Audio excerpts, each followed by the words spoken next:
है दोस्तों, स्वागत है इस वीडियो में।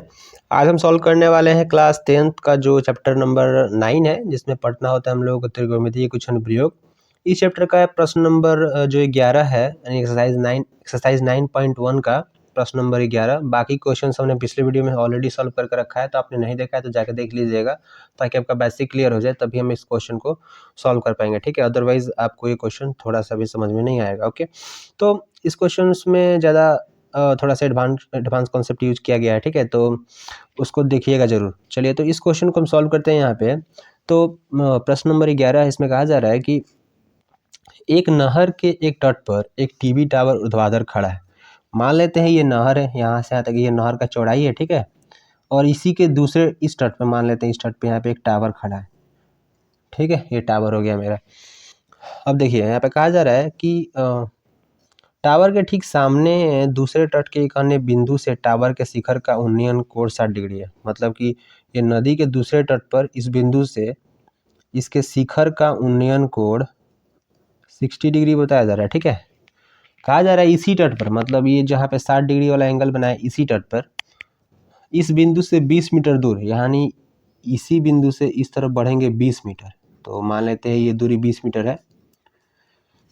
ठीक है, ये 20 मीटर दूरी है, और इस बिंदु को मीनार के पाद से मिलाने वाली रेखा पर स्थित एक अन्य बिंदु से टावर के शिखर का उन्नयन कोण 30 डिग्री है। कहा जा रहा है कि ये जो रेखा है, ये रेखा इस मीनार के, या फिर जो भी कहिए टीवी टावर है, इसके पाद बिंदु से जो रेखा आ रही है उसके सीध में है, मतलब उसी पे है। ठीक है, और इस बिंदु से शिखर के इस जो हमारा ये टीवी टावर है, इसके शिखर का उन्नयन कोण 30 डिग्री यहाँ पे कहा जा रहा है। ठीक है, तो 30 डिग्री इसको ले लेते हैं।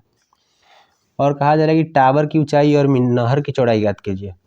तो बोल रहा है कि ये दूरी फाइंड करने के लिए और यहाँ से यहाँ तक फाइंड करने के लिए, ये हमारा ऊंचाई है, तो हम इसको मान लेते हैं x, और इसको मान लेते हैं यहाँ से यहाँ तक y। ठीक है, नामकरण दे देते हैं a, b, c और d। ठीक है, चलिए यहाँ पे हम लिखते हैं सॉल्यूशन और सॉल्व करते हैं इस क्वेश्चन को। ठीक है, पहले देखिए हम इस ट्रायंगल में देखेंगे ए बी और सी में, लिखेंगे ट्रायंगल ए बी सी में क्या हो जाएगा, tan 60 डिग्री ले लेंगे। ठीक है, अब tan क्यों लेते हैं, tan इसलिए लेते हैं जब हमें लंब और आधार का जरूरत होता है, इन दोनों मापों का। तो जरूरत किसका है, लंब और आधार का, इसलिए हम tan ले रहे हैं। और यहाँ पे 60 डिग्री है, जैसे इसलिए यहाँ पे मैंने 60 डिग्री लिखा है। ठीक है, ऊपर हो जाएगा x और नीचे y, चूँकि लंब बटा आधार होता है। ठीक है, tan 60 का वैल्यू होता है √3 = x/y। यहाँ से x इक्वल टू क्या हो जाएगा, √3y। x का वैल्यू हमको मिल गया यहाँ से। ठीक है, इक्वेशन 1 मान लेते हैं। चलिए, अब ट्रायंगल दूसरे ट्रायंगल में देखते हैं। तो लिखेंगे ट्रायंगल ए बी डी में, ए बी डी में, मतलब इस पूरे बड़े वाले ट्रायंगल को देख रहे हैं, जहाँ पे एंगल 30 डिग्री हो गया। लिखेंगे tan 30 डिग्री इक्वल टू, ये तो हमारा x ही रहेगा, तो इसको x ले लेते हैं, और नीचे हमारा क्या हो जाएगा, y और प्लस में 20, तो y + 20 हमारा आ गया इधर। अब tan 30 का वैल्यू कितना होता है आपको पता होगा, 1/√3 होता है। ठीक है, और यहाँ पे x/y + 20 यहाँ पे हो जाएगा। ठीक है, क्रॉस मल्टीप्लाई करेंगे तो क्या आ जाएगा हमारे पास, यहाँ पे y + 20 = x√3। अब देखिए यहाँ पर x है और x का वैल्यू कितना है, √3y है, तो x के जगह पे हम लोग √3y लिख सकते हैं। ठीक है, तो लिखेंगे समीकरण 1 से, समीकरण 1 से क्या हो जाएगा भाई, यहाँ पे हो जाएगा y + 20 = √3y और √3, x के जगह पे √3y हमने यहाँ पे लिखा। √3 से √3 में मल्टीप्लाई होगा तो क्या हो जाएगा, यहाँ पे y + 20 = 3y हो जाएगा। ठीक है, तो अब आगे इसको सॉल्व करेंगे तो क्या हो जाएगा, यहाँ पे 20 इस तरफ रह जाएगा, 3y - y, तो यहाँ पे क्या हो जाएगा, 2y हो जाएगा, और इस तरफ 20 का 20 रहेगा। यहाँ से 2 से कटाएंगे तो बचेगा 10, यानी कि हमारा y का वैल्यू क्या आ गया, y = 10 आ गया। ठीक है, यानी कि नहर की चौड़ाई हमको 10 मीटर में है ना शायद, हाँ मीटर में, तो 10 मीटर हो जाएगा। तो नहर की चौड़ाई हमको मिल गया। अब इस y के वैल्यू को हम यहाँ पे रखेंगे। ठीक है, तो लिखेंगे चूँकि यहाँ पे y = क्या 10 आ चुका है, 10 मीटर, इसलिए x = 10√3। तो हमारा जो क्या था ये? हाँ, टीवी टावर था। तो टीवी टावर का ऊंचाई क्या हो गया? 10√3 हो गया। ठीक है, तो इस तरीके से क्वेश्चन सॉल्व होता है, ज़्यादा मुश्किल था नहीं। मैंने इसको आसानी तरीके से आपको समझा दिया। ठीक है, तो दूसरा क्वेश्चन देखते हैं, यानी question number 12। Okay, all right, यहाँ पे 12 नंबर क्वेश्चन हमारे पास है, जिसमें कहा जा रहा है कि 7 मीटर ऊंचे भवन के शिखर से एक केबल टावर के शिखर का यूनियन कोण 60 डिग्री है। ठीक है, तो हम क्या करते हैं, यहाँ पे एक ड्रॉ करते हैं हमारा एक भवन भाई। ये रहा हमारा भवन। ओके, इसका ऊंचाई मान लेते हैं हम लोग 7 मीटर है, 7 मीटर। ठीक है, और सामने क्या है हमारे पास? Cable tower. तो केबल टावर थोड़ा ऊंचा होगा, तो ये रहा हमारा केबल टावर। ठीक है, कहा जा रहा है कि इसके शिखर का यूनियन कोण 60 डिग्री है। तो यहाँ से हम एक डॉटेड लाइन ड्रॉ कर लेते हैं, और ये 60 डिग्री बताया जा रहा है। ठीक है, अब कहा जा रहा है कि और इसके बाद का अवनमन कोण 45 डिग्री है, टावर की ऊंचाई ज्ञात करें। कहा जा रहा है कि और इसके बाद का अवनमन कोण ये रहा हमारा, ऐसे मिलेगा, और ये हमारा समतल जमीन है। ठीक है, तो ये अवनमन कोण होता है। ठीक है, आपको पता होगा ऊपर से देखने पर। तो ये कोण बताया जा रहा है 45 डिग्री का है। ठीक है, तो जब ये 45 डिग्री का है, तो ये एंगल भी कितना होगा? 45 डिग्री का हो जाएगा। ठीक है, वैसे मैंने ऐसे ही लिख दिया, कोई इसका मतलब नहीं था वैसे। ठीक है, तो हम इसका नामकरण कर देते हैं A B C D और E। ठीक है, चलिए सॉल्व करते हैं इसको। आई थिंक बहुत आसान सा क्वेश्चन है, थोड़ा सा इसका ये फिगर ही थोड़ा आपको उल्टा दिख रहा होगा, बट क्वेश्चन बहुत ईजी है। अब देखिए, हमको निकालना क्या है? टावर की ऊंचाई निकालना, मतलब A से लेकर के D तक निकालना है। हम लिख लेते हैं यहाँ पे टावर की ऊंचाई क्या है हमारा? AB plus BD। ठीक है, या फिर AD, दोनों में से कुछ भी कहे, बात वही है। ठीक है, तो सॉल्व करते हैं इसको हम लोग। चलिए, अब यहाँ से देखिए, BD का दूरी हमको तो पता ही है 7 मीटर है, क्योंकि यहाँ से लेकर के यहाँ तक का दूरी यहाँ पे दिया है। ये जब समानांतर है तो ये वाला रेखा, तो ये 7 मीटर हो ही जाएगा। यहाँ से लेकर के यहाँ तक की दूरी को हम मान लेते हैं कुछ XY, जो भी मानना मान लेते हैं। ठीक है, ओके, चलिए अब देखिए, इस ट्रायंगल में देखते हैं हम लोग BCD में। थोड़ा सा आप उल्टा करके देखिए, मतलब थोड़ा सा उल्टा करके, क्या है यहाँ पे? BCD में ये 45 डिग्री का एंगल है। ठीक है, और ये हमारा लंबाई दिया गया 7 मीटर, बात सही है। ठीक है, और ये हमारा आधार हो जाएगा। ठीक है, अभी आपको अगर नहीं समझ में आ रहा है तो मैं दूसरा तरीके से बताता हूँ। ठीक है, हम यहाँ पे क्या करते हैं, हम लोग CED ट्रायंगल में देखते हैं। ठीक है, CED ट्रायंगल, CED में क्या है? ये 7 मीटर है, ये 45 डिग्री दिया गया है, तो हम E और D का दूरी निकालते हैं। अब देखिए, E और D और B और C दोनों आपस में बराबर है, एक दूसरे के समानांतर है, तो बराबर है, बात सही है। तो इसका दूरी निकल जाएगा, मतलब इसका दूरी निकल जाएगा, बात सिंपल है। ठीक है, निकालते हैं फिर। तो लिखेंगे tan 45 degree is equal to 45 degree है, और यहाँ पे हमारा हो जाएगा 7 मीटर, और नीचे हमारा ED हो जाएगा।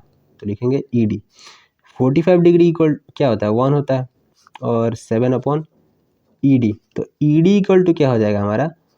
7 मीटर हो जाएगा। ठीक है, तो ED का लेंथ आ गया हमारे पास 7 मीटर, यानी कि ये हमारा 7 मीटर हो गया। ठीक है, जब ये 7 मीटर हो गया, तो BC भी 7 मीटर हो जाएगा, क्योंकि ED इक्वल टू BC, इसलिए BC भी हमारा 7 मीटर का हो गया। ठीक है, अब BC 7 मीटर का हो गया, तो अब हम ट्रायंगल ABC में देखेंगे, तो हम x का वैल्यू निकाल सकते हैं। तो लिखेंगे यहाँ पे बगल में ही ट्रायंगल ABC में क्या है? tan 60 डिग्री इक्वल टू क्या हो जाएगा? लंब अपॉन आधार। तो लंब हमारा क्या है? x है, और आधार क्या है? आधार हमने अभी निकाला 7 मीटर, जो कि इसके बराबर है, तो 7 रख देंगे। tan 60 का वैल्यू होता है √3, और यहाँ पे x/7। ठीक है, यहाँ से देखिए, यहाँ से x इक्वल टू क्या हो जाएगा? ये इधर डिवाइड में इधर आएगा तो मल्टीप्लाई हो जाएगा, तो 7√3 हो जाएगा। ठीक है, तो x का वैल्यू हमको मिल गया। तो अब लिखेंगे, इसलिए टावर की ऊंचाई क्या हो जाएगा? AB plus BD। अब देखिए, AB यानी x के इक्वल है, तो AB का हम लोग ऊंचाई जानते हैं कितना है? 7√3, 7√3 रखेंगे। और BD क्या है? BD हमने ऑलरेडी पता है यहाँ पे 7 मीटर। ठीक है। तो BD हमारा 7 मीटर है, तो यहाँ पे लिख देंगे 7।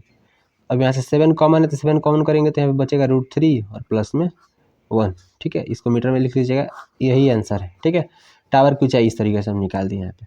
तो आई होप आपके क्वेश्चन समझ में आया होगा। बहुत बेसिक सा क्वेश्चन था, थोड़ा फिगर बनाने में बच्चों को प्रॉब्लम आता है, बस ज़्यादा कुछ नहीं है वो। तो फिगर आपको समझ में आ गया होगा कैसे बनाना है। ओके, तो 13 नंबर क्वेश्चन की तरफ बढ़ते हैं। ओके, ऑल राइट, यहाँ पे हमारे पास 13 नंबर क्वेश्चन है, जो कि देखने में थोड़ा सा मुश्किल लगेगा बट बहुत आसान है। ठीक है, कहा क्या जा रहा है इसमें, कहा जा रहा है कि समुद्र तल से 75 मीटर ऊंची लाइट हाउस के शिखर से देखने पर दो समुद्री जहाज़ों के नंबर कोड 30 और 45 है। बना लेते हैं, क्या बनाते हैं फिगर। यहाँ पे हम ले लेते हैं, ये हमारा लाइट हाउस है, ये भाई हमारा बहुत बड़ा समंदर है। ठीक है, उसका ये तल, यहाँ पे एक जहाज़ है और यहाँ पे एक जहाज़ मान लेते हैं। ठीक है, यहाँ से जब हम देखते हैं तो एक समुद्री जहाज़ जो है उसका अनुमान कोण कितना आता है 45 डिग्री, और दूसरे का कितना आता है हमारे पास 30 डिग्री दिया है ना, तो 30 डिग्री। ठीक है, अब मैं यहाँ पे क्यों लिख रहा हूँ, अनुमान कोण तो ऊपर होता है, तो वही बात आपको समझा रहा हूँ। देखो, ये रहा हमारा क्षैतिज स्तर। ठीक है, ये एंगल जो हमारा है वो कितना डिग्री का होगा, 30 डिग्री का होगा, और ये बड़ा वाला एंगल जो हमारा होगा वो होगा 45 डिग्री का। ठीक है, तो आपको पता होगा कि जब दो रेखाएं समांतर होती है और तीसरा रेखा उसको प्रतिच्छेद करता है, तो ये और ये एंगल आपस में बराबर होते हैं। आपने ये कॉन्सेप्ट इस क्लास में नहीं, 7th 8th क्लास में पढ़ा होगा, और आई थिंक आपको पता होना चाहिए, नहीं तो शर्म आनी चाहिए आपको। ठीक है, तो यही है, यहाँ पे एंगल इस तरफ का 30 है तो इधर भी 30 हो जाएगा, और इधर 45 है तो इधर भी 45 हो जाएगा। ठीक है, तो बस आपका तो क्वेश्चन ये सॉल्व हो गया, क्योंकि आगे तो आप कर ही लेंगे, इतना तो मुझे पता है, बट फिर भी मैं कर देता हूँ। ये 75 दिया है, हमें पता क्या करना है कि ये पता करना है दोनों जहाज़ों के बीच का दूरी, यहाँ से लेकर यहाँ तक, इसको x मान लेते हैं। ठीक है, चलिए, और नामकरण कर देते हैं A B C और D। हमको पता करना है C और D के बीच का दूरी। ठीक है, सॉल्यूशन हो गया है, तो लिखते हैं यहाँ पे हम ट्रायंगल ABC में, कौन ट्रायंगल ABC, इस छोटे वाले ट्रायंगल में। ठीक है, क्या है tan 45 डिग्री है ना यहाँ पे, तो लंब अपॉन आधार हो जाएगा, लंब क्या है, लंब हमारा 75 है और आधार क्या है BC है, BC यानी कुछ नहीं है यहाँ पे। ठीक है, हमको यही निकालना है, तो यहाँ से tan 45 का वैल्यू होता है 1, यहाँ पे 75 अपॉन BC, तो BC का वैल्यू क्या आ गया 75 मीटर आ गया। ठीक है, अब देखिए BC का वैल्यू आ चुका है।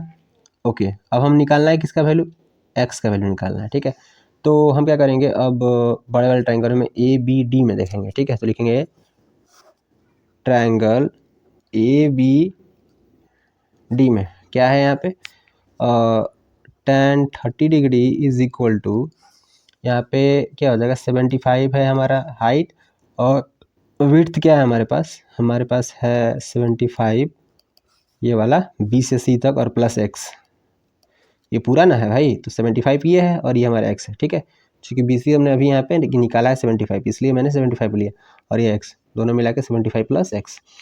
tan 30 का वैल्यू होता है 1/√3, यहाँ से 75 upon 75 plus x, cross multiply करेंगे मतलब तिरछा तिरछी गुना करेंगे, तो यहाँ पे 75 प्लस x और यहाँ पे 75√3 आ जाएगा।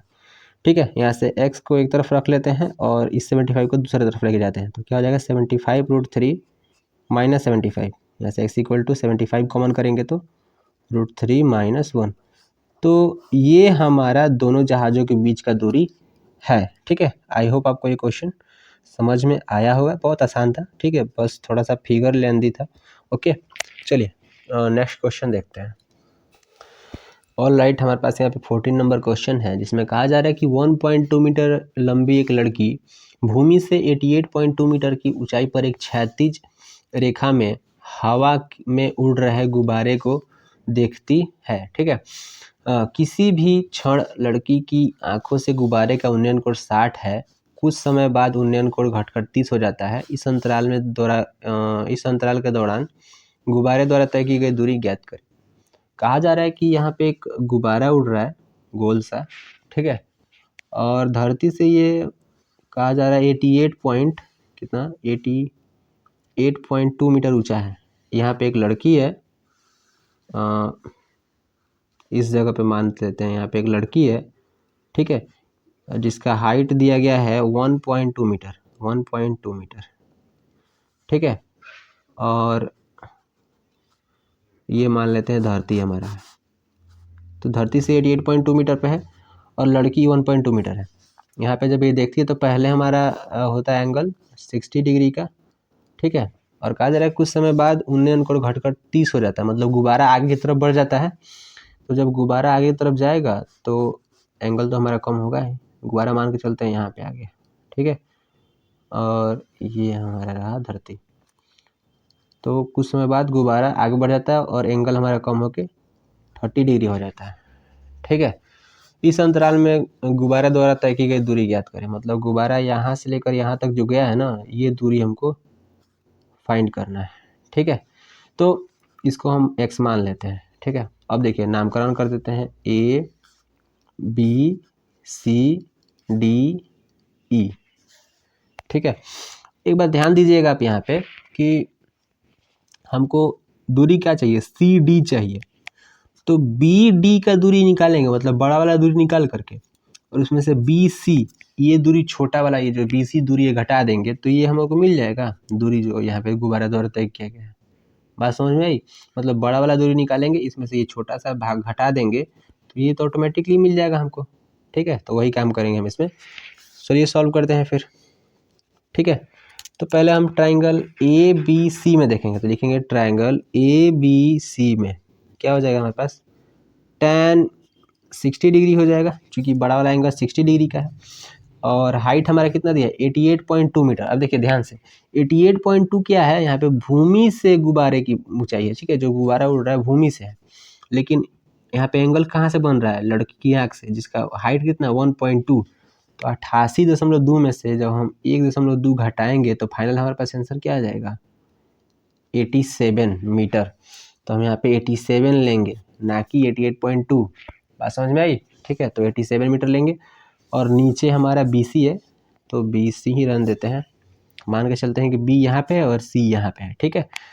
ओके, चलिए tan 60 का होता है वैल्यू √3, और यहाँ पे 87 अपॉन BC, यहाँ से BC इक्वल टू क्या हो जाएगा, 87 अपॉन √3, ठीक है। तो चलिए अब हम क्या करते हैं, BC निकल गया हमारे पास, अब बचा हमारा ये बड़ा वाला ट्रायंगल में देखने का। तो लिखते हैं ट्रायंगल क्या हमारे पास BED में, BED में ट्रायंगल BED में क्या हो जाएगा हमारे पास, एंगल हमारे पास 30 आएगा, तो लिखेंगे tan 30 डिग्री इक्वल टू यहाँ पे ED ऊंचाई तो सेम रहेगा, तो 87 ले लेते हैं। 87 अपॉन नीचे क्या हमारे पास BC प्लस ये x वाला वैल्यू, तो लिख लेते हैं BC प्लस x। तो BC का वैल्यू हमने निकाला, इसको हम यहाँ पे रखेंगे बाद में। यहाँ पे क्या हो जाएगा 1/√3 equal to 87 upon BC plus x। तो यहाँ से क्रॉस मल्टीप्लाई करेंगे तो BC plus x equal to 87√3 हो जाएगा, ठीक है। अब देखिए BC का वैल्यू क्या है 87 अपॉन √3, तो यहाँ पर रख देते हैं 87 upon √3 plus x equal to 87√3, ठीक है। तो अब BC के जगह पे हमने ये रख दिया है, BC के जगह पे क्या था 87 अपॉन √3 था, तो 87 अपॉन √3 हमें यहाँ पे रख दिया और x का x रहा, ठीक है। अब इसको क्या करना है, सॉल्व करना है। तो सिंपली हम x को एक तरफ रख देंगे और इस वाले वैल्यू को दूसरी तरफ लेके जाते हैं, तो 87√3 ये माइनस में हो जाएगा 87 अपॉन √3, ठीक है। इसको सॉल्व करेंगे हम लोग, तो देखिए क्या हो जाएगा, यहाँ पे बट्टा पर का घटाव बनाएंगे तो √3 से √3 गुना होगा तो 3 आ जाएगा, तो 87 क्रॉस 3 माइनस 87 और नीचे हमारा √3, ठीक है। अब देखिए यहाँ पे 87 कॉमन ले लेंगे तो बचा हमारे पास 3 और यहाँ पे 1, तो 3 में से 1 जाएगा तो क्या हो जाएगा 2, तो 87 क्रॉस 2 हो जाएगा और नीचे √3, ठीक है। अब देखिए इसमें हम गुना करते हैं, लेकिन गुना करने से पहले क्या करेंगे, 87 को हम डिवाइड करेंगे 3 से। तो 87 को अगर हम 3 से डिवाइड करें तो कितना आता है, 3 दूना के 6, बचा हमारे पास 2, 3 9 7 29 आता है, ठीक है। तो 29 क्रॉस 3 लिख सकते हैं, 87 की जगह पे हम लोग क्या लिख सकते हैं 29 क्रॉस 3, ठीक है। अब मैं क्यों लिख रहा हूँ बताता हूँ। अब देखिए √3 से हम इसको कैंसिल करेंगे तो बचेगा क्या हमारे पास √3, और 29 में 2 से मल्टीप्लाई करेंगे तो 29 में 2 से मल्टीप्लाई करेंगे तो कितना हो जाएगा, 58 होगा आई थिंक। ठीक है, तो फाइनल हमारे पास आंसर क्या आ जाएगा, 58√3। ठीक है, तो ये जो वैल्यू आया हमारे पास, ये रहा सी और डी के बीच का दूरी, क्योंकि ये एक्स के इक्वल है। ठीक है, मैंने सोचा था क्या कि पहले ये निकालेंगे दूरी और इसमें से ये घटा देंगे। ठीक है, तो वो भी कर सकते थे हम लोग, बट मैंने देखा कि यहाँ पे हम लोग डायरेक्ट वैल्यू रख सकते हैं। BC का वैल्यू हमने यहाँ पे रखा और डायरेक्ट एक्स का वैल्यू हमने निकाल लिया, ये भी सही बात है, ऐसे भी निकाल सकते हैं। ठीक है, बट मैंने शुरुआत में कुछ और प्लान बनाया था, बट हुआ कुछ और। ओके, ऐसे ही लाइफ में होता है, लाइफ में सोचते कुछ और है, होता कुछ और है। चलिए ठीक है, तो यहाँ पे एक्स का वैल्यू हमारे पास आ चुका है, यानी कि जो गुब्बारे द्वारा तय की गई दूरी है जो इसमें पूछा गया है वो हमने निकाल दिया। ओके, तो क्वेश्चन नंबर 15 देखते हैं फिर। तो यहाँ पे हमारे पास 15 नंबर क्वेश्चन अब आ चुका है, जिसमें कहा जा रहा है कि एक सीधा राजमार्ग एक मीनार के पाद तक जाता है। मान के चलते हैं कि यहाँ पे यहाँ पे एक सड़क है, राजमार्ग जो भी कहिए, वो मीनार है, उसके पाद तक जाता है, यानी कि उसके जहाँ पे ये पॉइंट मैच कर रहे हैं धरती पर, वहाँ तक जाता है। ठीक है, कहा जा रहा है मीनार के शिखर पर खड़ा एक आदमी एक कार को 30 डिग्री के अवनमन कोण पर देखता है। मान के चलिए कि यहाँ पे एक कार है और यहाँ से एक आदमी उसको देख रहा है। यहाँ पे जब वो कार को देखता है तो उसका यहाँ पे अवनमन कोण कितना बनता है, 30 डिग्री का बनता है। तो यानी कि ये भी एंगल कितना का हो जाएगा, 30 डिग्री का हो जाएगा। ठीक है, जो कि मीनार के पाद की ओर एक समान चाल से जाता है। 6 सेकंड बाद कार का अवनमन कोण 60 डिग्री हो गया है।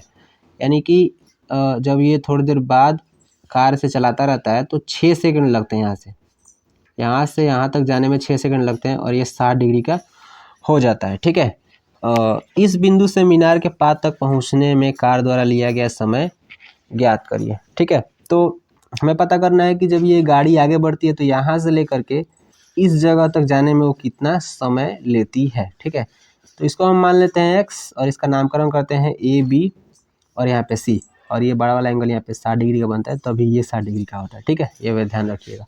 यहाँ पे बात अवनमन कोण की हो रही है, ये हमारा क्षैतिज स्तर है। ठीक है, तो अब देखिए हमें करना क्या है कि हमें निकालना है दूरी। ठीक है, तो हम निकालेंगे यहाँ पे दूरी, और हमें सिर्फ यहाँ पे दिया गया है ये 6 सेकंड वाला दूरी दिया गया। तो 6 सेकंड में है, आपको पता होगा कि दूरी इक्वल टू क्या होता है, चाल गुने समय होता है। चाल गुने समय, हमें यहाँ पे दिया क्या गया है, यहाँ पे दिया गया समय दिया गया हमारे पास। ठीक है, तो देखिए हम यहाँ पे करने क्या वाले हैं, हम यहाँ पे चाल जो हमारे यहाँ पे दिया गया है उसको कांस्टेंट मान लेंगे। यहाँ पे कहा जा रहा है ना कि एक समान चाल से जो हमारा जा रहा है, तो हम इसको मान लेते हैं चाल हमारा के। तो यहाँ पे लिखने से नहीं होगा, हम यहाँ पे लिखेंगे माना गाड़ी की चाल के किलोमीटर प्रति घंटा है। ठीक है, तो ये कांस्टेंट हमने मान लिया। ठीक है, अब देखिए ट्रायंगल से हम दूरी निकालेंगे, तो पहले ट्रायंगल AB और यहाँ पे हम C यहाँ पे D लिख देते हैं, तो ABD में देखेंगे या फिर ABC में देख लेते हैं पहले। तो लिखेंगे ट्रायंगल ABC में, तो ABC में क्या हो जाएगा हमारे पास, यहाँ पे लंब तो हमें दिया गया नहीं गया है, तो हम यहाँ पे लिख लेते हैं सिंपली लंब की जगह पे tan 30 degree equal to AB ध्यान देते हैं लंब की जगह पे, तो AB यहाँ पे हो गया हमारे पास, और नीचे BC है, तो BC की जगह पे हमारे पास 6 सेकंड है। तो 6 सेकंड है, तो दूरी में कन्वर्ट करने के लिए क्या चाहिए हमको, चाल और समय। तो चाल हमने क्या मान लिया, K, और समय हमारे पास कितना है, 6 सेकंड, तो हमारे पास 6K हो जाएगा, 6K। ठीक है, और प्लस में x हमारे पास आ जाएगा। ठीक है, और tan 30 की वैल्यू होता है 1/√3, और यहाँ पे हो जाएगा AB upon 6K plus x। यहाँ से AB इक्वल टू क्या आ जाएगा हमारे पास, 6K प्लस x अपॉन √3 आ जाएगा। ठीक है, तो AB का वैल्यू हमको यहाँ पे पता चल गया, लेकिन हमको निकालना है क्या, x का वैल्यू निकालना था। ठीक है, फिर भी हम यहाँ पे AB वैल्यू लेके ही चलते हैं। ओके, ताकि हम कंपैरिजन कर सकें आगे चल के। अब देखिए यहाँ पर हम ट्रायंगल अब ABD में देखेंगे। ABD यानी कि ये छोटा वाला ABD में यहाँ पे tan 60 डिग्री दिया गया है, तो tan 60 लिखते हैं, और AB की जगह पे AB रहने देंगे, और नीचे हमारे पास क्या आ जाएगा, सिर्फ x आएगा। ठीक है, यहाँ पे वैल्यू होता है √3 equal to AB upon x। यहाँ से क्या हो जाएगा, AB का वैल्यू हो जाएगा हमारे पास √3x, चूँकि x इधर भाग में इधर आएगा तो गुना में हो जाएगा।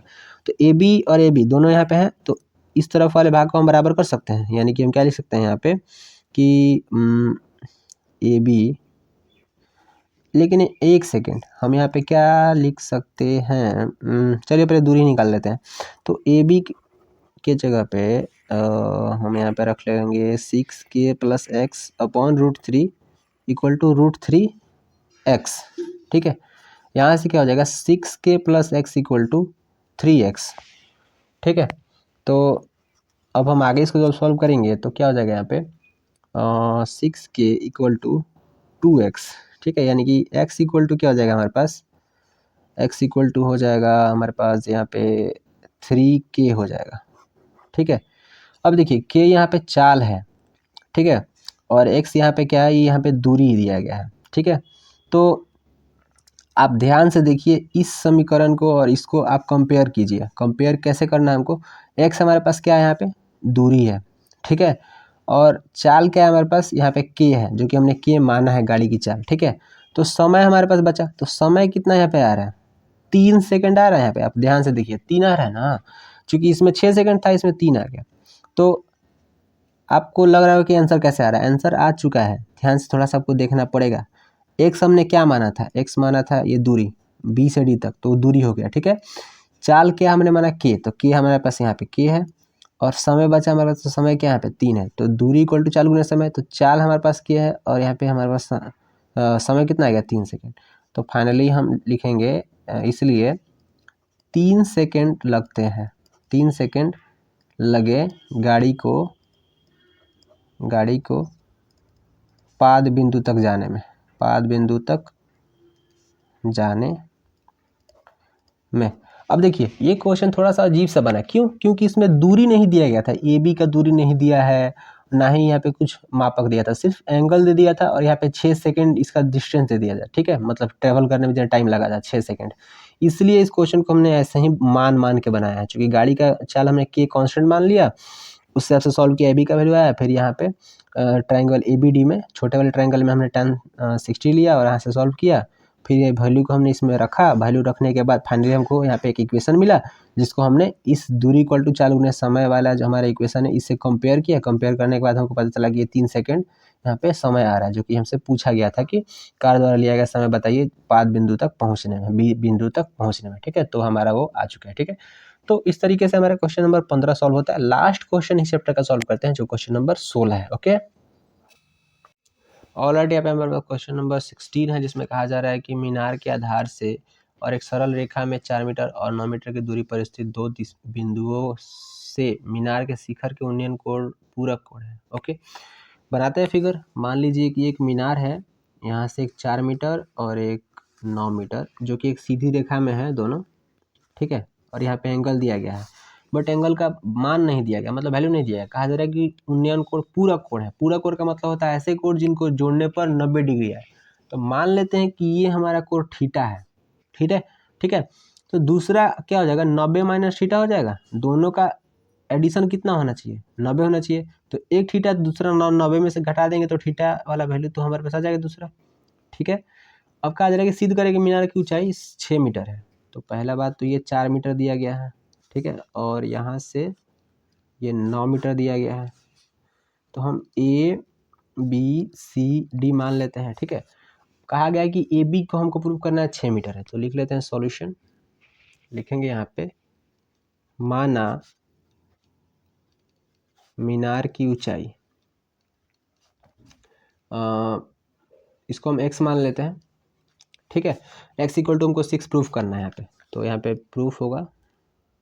ठीक है, तो पहले हम ट्राइंगल ए बी सी में देखते हैं क्या हो जाएगा, x upon 4 equal to tan theta. ठीक है, और फिर ट्राइंगल ए बी डी में देखते हैं, इसमें क्या हो जाएगा x upon 9 equal to tan 90 minus theta हो जाएगा, क्योंकि यहाँ पे थीटा था इसलिए थीटा, यहाँ पे 90 माइनस थीटा है इसलिए 90 माइनस थीटा। ओके, अब देखिए tan 90 minus theta equal to क्या होता है sec थीटा होता है, और यहाँ पे x अपॉन 9, इसको इक्वेशन 1 मान लेते हैं, इसको इक्वेशन 2 मान लेते हैं। लिखेंगे समीकरण 1 गुने समीकरण 2, मतलब दोनों में मल्टीप्लाई कर देते हैं। ठीक है, तो मल्टीप्लाई करेंगे तो यहाँ पे क्या हो जाएगा हमारे पास कि tan theta into sec theta is equal to x upon 4 cross x upon 9। ठीक है, यहाँ से tan और sec में मल्टीप्लाई होता है, आपको पता है एक आता है वैल्यू, यहाँ पे x स्क्वायर हो जाएगा ऊपर, नीचे 9 चौका 36, यहाँ से आगे सॉल्व करेंगे तो x स्क्वायर इक्वल टू 36 हो जाएगा। x इक्वल टू क्या हो जाएगा यहाँ पे रूट अंडर प्लस माइनस 36। जब ये बाहर निकलेगा तो प्लस माइनस 6 आ जाएगा। आपको पता है कि दूरी का वैल्यू माइनस में नहीं होता है, हमेशा प्लस में ही होता है दूरी। लिखेंगे, यहाँ पे बगल में लिख देता हूँ मैं, ठीक है। इसलिए x इक्वल टू प्लस 6 रहेगा हमारा वैल्यू, जो कि हमारा x का वैल्यू निकालना था। लिखेंगे यहाँ पे प्रूफ, ठीक है। अब x इक्वल टू क्या हमको प्रूफ करना था, 6 मीटर, तो 6 मीटर हमारे पास आ गया यहाँ पे, तो हमने क्वेश्चन प्रूफ कर दिया बहुत इजीली, ठीक है। इस थोड़ा सा इसमें ये आपको दिक्कत लग रहा होगा कि यहाँ पे एंगल का वैल्यू नहीं दिया है, तो हमने क्या किया, इसको गुना करके एंगल वाला हिस्सा ही खत्म कर दिया, ठीक है। मतलब एंगल का जरूरत ही नहीं पड़ा, ओके। तो एंगल के हिसाब से सॉल्व करिएगा तो दिक्कत होगा, यहाँ पे मल्टीप्लाई कर दीजिएगा, तो ये tan थीटा और sec थीटा खत्म हो जाएंगे आपस में, और बाकी एक्स वाला वैल्यू आप निकाल करके प्रूव कर सकते हैं, ओके। तो फाइनल क्वेश्चन आपका ये जो क्वेश्चन नंबर 16 था वो यहाँ पे आपका खत्म होता है इस चैप्टर का, और इसी हिसाब से आपका ये चैप्टर भी खत्म हो जाता है यहाँ पे। तो नेक्स्ट वीडियोज़ में हम आगे जो भी चैप्टर्स होंगे उनके बारे में बात करेंगे। आई थिंक हमारा ब्रिज से संबंधित क्षेत्रफल है, तो उस पर वीडियो जल्दी आएगा, ठीक है। तो तब तक के लिए बाय बाय, धन्यवाद वीडियो देखने के लिए।